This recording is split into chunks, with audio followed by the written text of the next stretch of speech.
Okay, hello and welcome to this week's edition of the Golden Gloves Chat Show. Here you can see my two very special guests, these good-looking guys, Roarke Razor Sharp Knapp on my far right. Welcome, Roarke, and Shervantaigh Koopman. I want to start off by asking you guys about your nicknames because they're both very interesting. So, Roarke, let me start with you. Razor Sharp.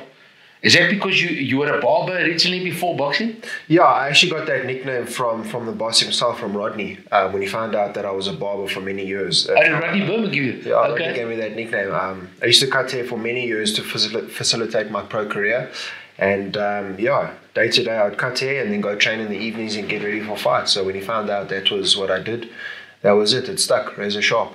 From a barber to a razor sharp boxing champion. Great. Love it.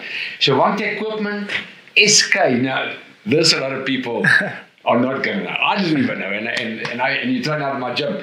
SK stands for Shervantaigh Koopman and Silent Killer. And you are a silent killer. Yes. That's your nickname? Yeah, the silent killer. I call myself the silent killer because I don't talk a lot. I do most of my talking in the ring. And yeah, so that's why silent killer, and also it's my initials, Shervantaigh Koopman. Yeah, which is perfect. Did you give yourself a nickname? Yes, I did. Okay, well, great.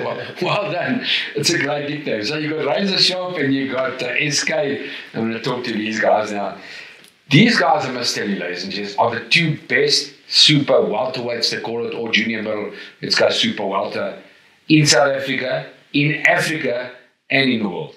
Two of the best in the world. They're world-rated fighters, and by far the best in South Africa and Africa. So we're going to chat to them. They're world-rated, they're world-class fighters. They're fighting on the 15th of June at Empress Palace. No Mercy is what the tournament's called. It's a Golden Glove show, of course, sponsored by World Sports Betting and live on SuperSport, your World of Champions, with a star-studded undercard. So that's the 15th of June. Guys, before I talk to you about your big fights, Roarke, I wanted to touch on you being IBO Youth World Champion. And then I'll get to you about being the South African champion. Obviously, it's done you well to be a youth world champion, and how you're going for the big one, you're getting the big IBO shot. Would you recommend it, or what do you say to youngsters that want to be a youth world champion? What is the age? Is it 25? Yeah, so I would definitely recommend it. Obviously I had a great plan put together from my team, from Rodney, from everybody at Golden Gloves, to put me in this position. And yeah, the age group is from 25 below. Below 25, yeah. Youth world champion. And I'll never forget, Uncle Jeff actually said that this will serve you well in the future. This will put you in a great position. Yes. Just trust the process. And I did that, and here we are today fighting. And there you are, yeah. And I mean, there's many guys that have been youth world champions, like a Kevin Lerena and a Heki Butler, big names in this country, Tommy Westside and Flo Simba. So obviously they went on to win big world titles. So fantastic. Then Shervantaigh yourself, does it give you pride to know that you're the national champion of your country? Yeah, it does. I walk with my head high, knowing that I'm the champion. Yes, I do get a lot of people also that when they see me, they recognize me, they greet me, they tell me that I'm doing well, I must keep going. So to get that recognition from other people as well, being the champion, is very they ask you for your autograph as well? At the boxing, yes, they do. Listen, I need to get both autographs when we finish the show, because I know you both are going to win big world titles. I want to get it now before you get expensive. Okay, so the brilliant undefeated Shervantaigh Koopman on my immediate right here. 13-0. Doesn't get much better than that. 9 KOs. Roarke will tell us just now what a big puncher he is as sparring partners. But he's fighting the very dangerous American, Wendy Toussaint. Now, Wendy Toussaint had 17 fights, 15 wins, only 2 losses. The one loss came with an accidental headbutt, so you can't even count that. So let's say he's had 1 loss in 17 fights. And that was to Charles Conwell, who's one of the top-rated guys. You know Charles Conwell, you've been watching him, 19-0, so that's not a bad guy to lose to. So it's a really big fight for our SA champ, for Shervantaigh. He fights for the IBO Intercontinental title. Shervantaigh, are you a guy that goes and looks at the videos, and have you watched a bit of Wendy Toussaint? Oh yes, of course. I have to watch him to know what I'm up against, Yeah. And what I've seen so far is that he's a very a stationary boxer. He doesn't move a lot, but he makes you pay whenever you do make mistakes. And he's very slick. He's on his mark all the time. He's always watching. He's always aware. He's a good counter puncher, and he's got power. He's got a lot of power. He's got a lot of wins, for the American fight. He does. He's a very, very good fighter. So it's definitely a fight that I can't take easy. So Shervantaigh Koopman's up for it. Yeah, definitely. Are you going to dismantle the American? Oh yes, definitely. Back to Biden and Trump. Definitely. I want to protect my undefeated record as well. And just do my best. Fantastic. And of course, Golden Gloves has spoken about, after you win this title now, this IBO Intercontinental title, that you're going to be looked at in the WBA.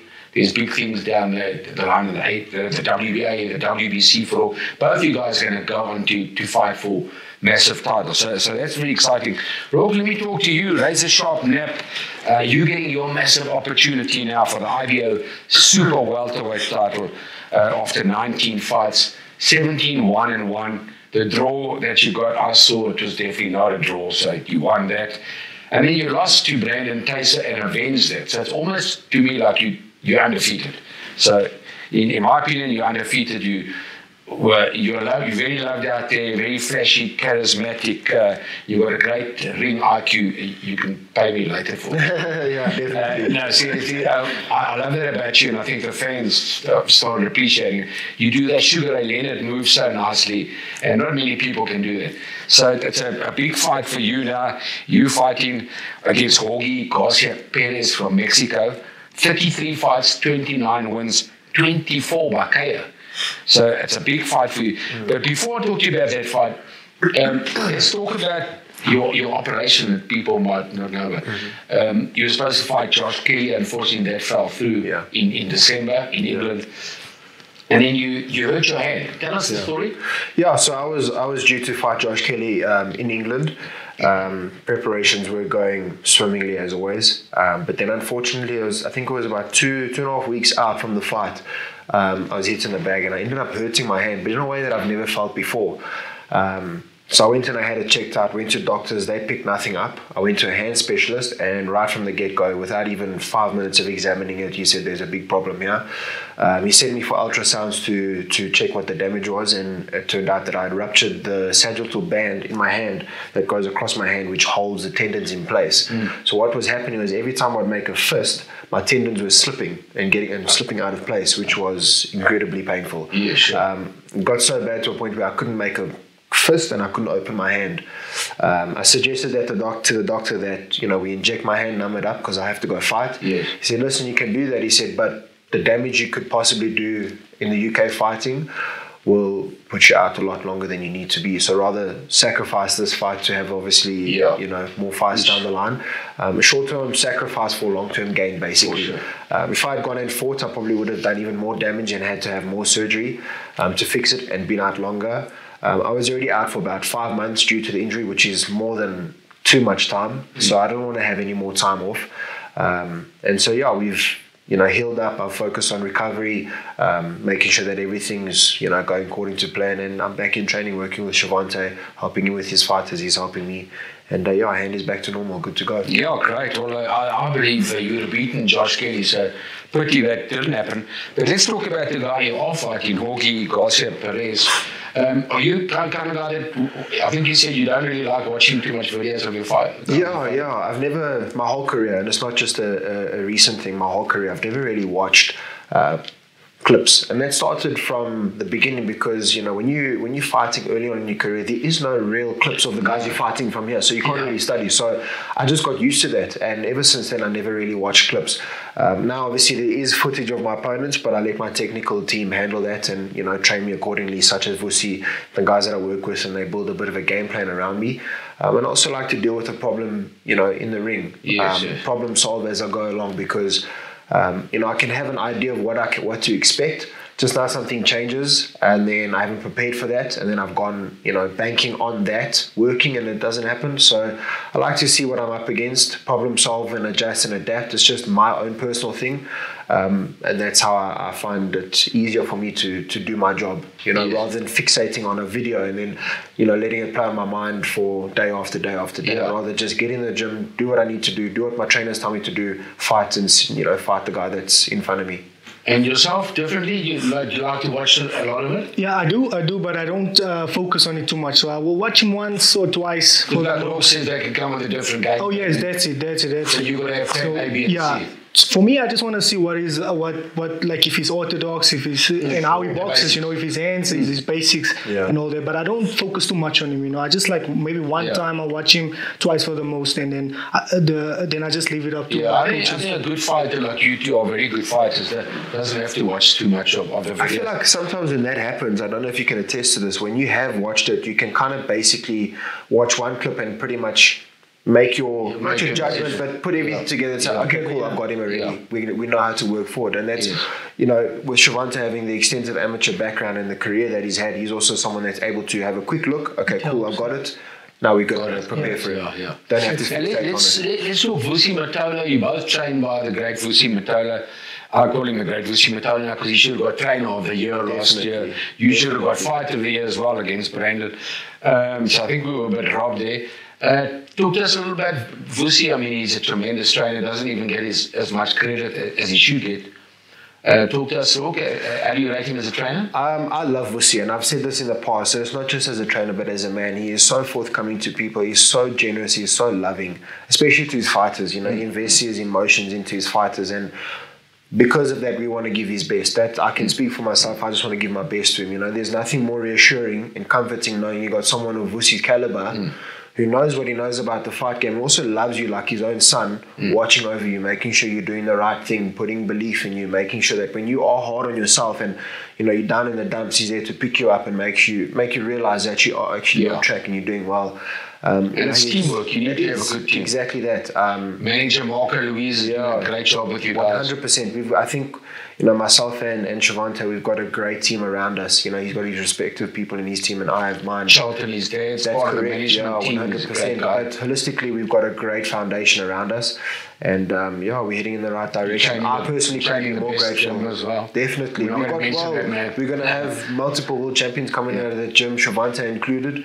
The pedigree that we got in that gym is phenomenal, and for me personally, it's unbelievably honourable to be around those people and share training with these guys, to keep me on top of my game and make me accountable. Yeah, thanks, Roarke. Okay, so I asked you earlier on, does punching power scare you? Yeah, it does. Look, especially in this game, it's like a cop's job, stupid question. No, but it's a valid question, absolutely, because it's like a cop's job. One shot can change everything. Yes. There's some guys that have got very quick hand speed. There's some guys that have got power. You don't really want to get touched because if you get caught and you make a mistake, they're going to make you pay, and some guys will make you pay by putting you out. Shervantaigh is one of those guys who will do that. Yeah, and Shervantaigh is a power puncher. You both punches. Doesn't it make boxing the most exciting sport in the world, though? That one punch changes the fight. Yeah, he does. Nobody knows who's going to win. Like you two guys now are fighting good fighters, and one punch can change either way. So that's what makes boxing so exciting. Yes. So you're a very good puncher, Roarke. We were speaking off air about who hit you the hardest. Yeah. Is it this guy who's hit you the hardest? 100%. I can attest to that. Why is it the first time I'm hearing this, man? I've told this, he forgets. I've told this, out of rings. I've come out of the never shows why are you hitting me so hard? Never shows it. We're going to get some money out of you. So now, you know what it is? It's different power. It's sharp power that almost goes through you. Yeah, it's very technical. It's sharp, crisp power. I think my power is different in the sense that it's very heavy set, because I'm a little bit stockier. Shervantaigh has got that very quick snapping power where it goes through you, right? Where it buzzes you out of nowhere. I think mine is kind of like accumulative power, and also like where it's just thumping power kind of thing. Just because of my stature and my build and the way I throw my punches. He's very much Olympic style, where it's quick quick rattle shots you'll rattle 3 or 4 shots, but each shot will hurt big time if you're not careful. Okay, that's great. Tell us, Roarke, obviously you must be excited now getting back in the ring after the long layoff and straight into a big fight, an IBO Super Welterweight Championship of the World. You must be excited now for the 15th of June. Are we going to see a spectacular Roarke Knapp like you normally are? Well, listen, I'm very excited for the opportunity, number one. I couldn't be more grateful to be in this position in my career. Thank you to Rodney Berman and everybody at Golden Gloves. I'm going to be on the same card with my teammate Shervantaigh and a few other guys. Great, so I'm very excited. I think holistically it's going to be a great night of fights. Shervantaigh and I working together in the gym tirelessly to get ready will only sharpen us up that extra mile and help us put on a great performance come the 15th of June. I don't see Shervantaigh or myself walking away with anything other than a win. Fantastic. Well, we look forward to that. Yours, as I said, for that IBO Super Welterweight World title. And then your fight, of course, for the IBO Intercontinental title. Are we going to see you demolish your man again like you like doing? Yeah, you are the silent killer, I've got to say. Yeah. Yes, I do my work. Nickname. I definitely do my work in the ring. I don't say much, I don't talk much, but for this fight, expect the same thing that I've been doing all my fights. Just winning, getting up with a W. That's the most important thing for me. Yeah. But that's do you guys train? A question for both of you. Do you train as hard for every fight? Like every fight's like a world title fight? I think that's what I like to tell you guys in the gym when I do give you some motivation, that every fight is a world title. Do you guys look at it like that? Yes, I do. I do. And for this fight, I'm even pushing a bit harder because it is international. It's my first international fight. Big fights. So I'm definitely pushing training harder. To the next level. Yeah. Well done. Last question I want to ask you, it's a bit of a strange question. The fans have been asking me, the fans have been asking Golden Gloves Promotions, are you two guys ever going to face each other? Because you are the two best in South Africa, just about on the planet. You will both be the best fighters on the planet too one day. Will we ever see you two in the ring? I know you're great sparring part. I mean, in a fight. Yeah. Can it ever happen? Yeah. It will be the biggest, I must tell you, if it does happen. For now, it's obviously not going to happen. It'll be the biggest local fight ever. Yeah. Because you had in the old days, you had the Kali Knutsers and Gerrie Kutseers, Hawk Makapula, Baby Jake, big fights, Philip and Cassius Beloy, which is the other big one that Johnny Deploy, Pierre Kutser was big. But you guys would be even bigger because of your records.